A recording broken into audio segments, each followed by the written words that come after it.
Well, this is a good sign, right? When you see the car back on stands. Oh yeah. So anyways, brief update. I ordered some more parts and I'm broke now. So if you watched the last video, you know my CVF stuff is kind of on, kind of off. So the power steering pump's there, ain't gonna work. Power steering pump hits on this header. So I'm going to use the AC bracket because it's not a problem. I'll mount it up later. Alternator's hooked up. I went ahead and ordered a manual rack for a couple of reasons. One, I've heard you can jump these two fittings up here together on the power rack. You can loop them, put a little oil or fluid in the rack and then loop them. But then you still are fighting the valving inside and you're fighting with a shorter steering ratio. I think it's 2.5 turns lock to lock. Which one thing about that kind of sucks. I liked having the tight lock to lock radius. I think the manual rack is like 3.5 turns lock to lock. But the benefit of it is manual rack will make it easier to steer versus power steering rack with no power. So that'll be in maybe next week, this coming weekend, something like that. So I guess tomorrow or sometime I'm gonna start pulling this rack apart and getting it out of the way so I'm ready to just toss the new one in, hopefully. Along with that, I did talk with a buddy of mine that talked about his power steering setup, which is using an E-Pass, I think is how you pronounce it. E-Pass. Electric power steering motor, which mounts under the dash. You pretty much cut your column in half and it mounts like right down here by the pedals.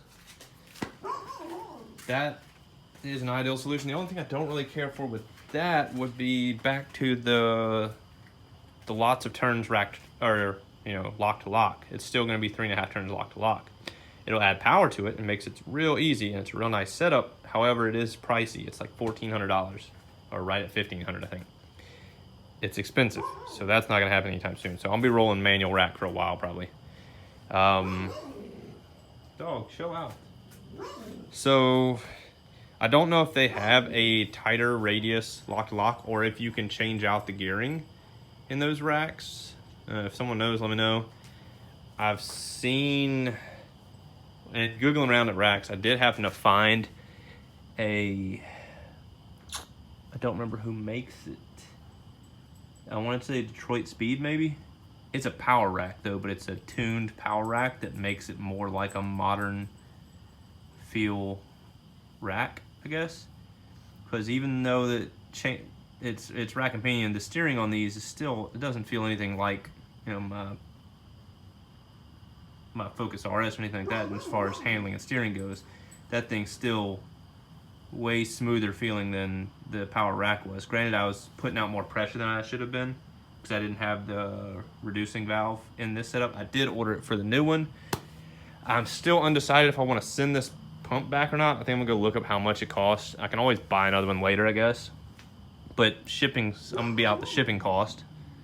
So I might just hang on to it because down the road I might try to see if I can figure out a way to make it fit.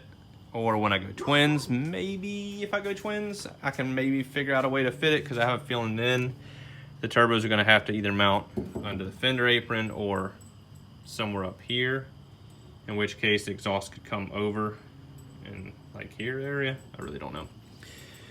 But anyways, so that's waiting on parts. Manual rack, new U-joint for the rack, and some more bushings because manual rack versus power rack, the center to center bolt holes under here.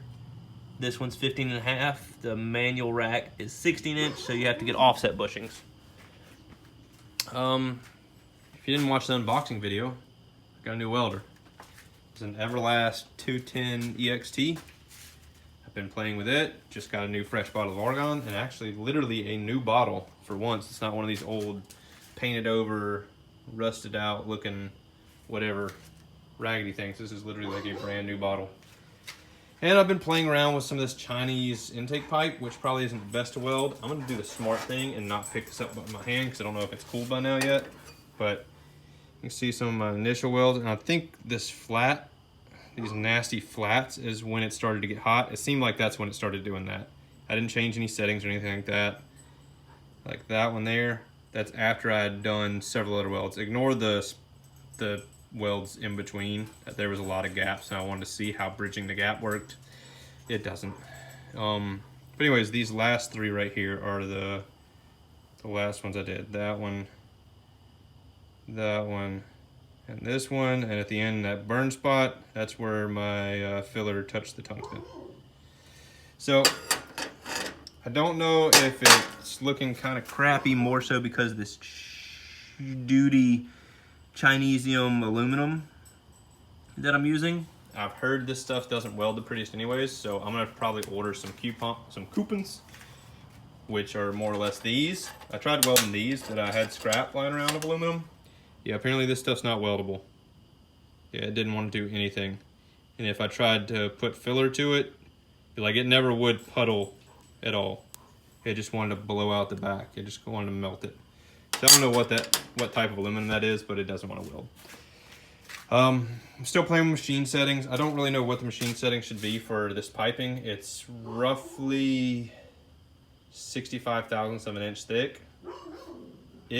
I've got the machine set on 60, I think, or 55. Seemed to be a good setting for max pedal. I want to say I'm at somewhere between 100 and 120 hertz, and I'm on 30% clean rate. Or was it DC EP? I think DCEN is the welding or the penetration portion. The other part's clean.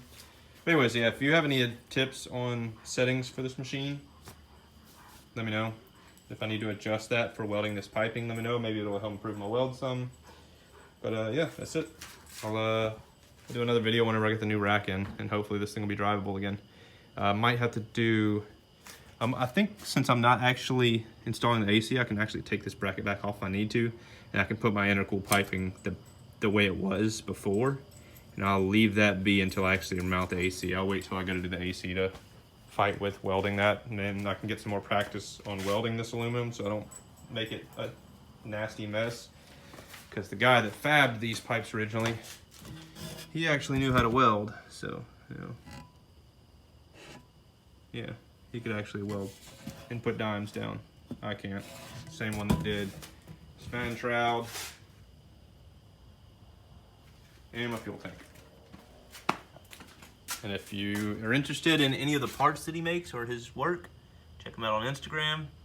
That's his page or his website. And yeah, if you need it, he can fab it. And if it's something that I already have, he already has practice with, it won't cost near as much as a from scratch fab job. All right, guys, thanks for watching. And like I said, I'll update whenever I get parts in. Later.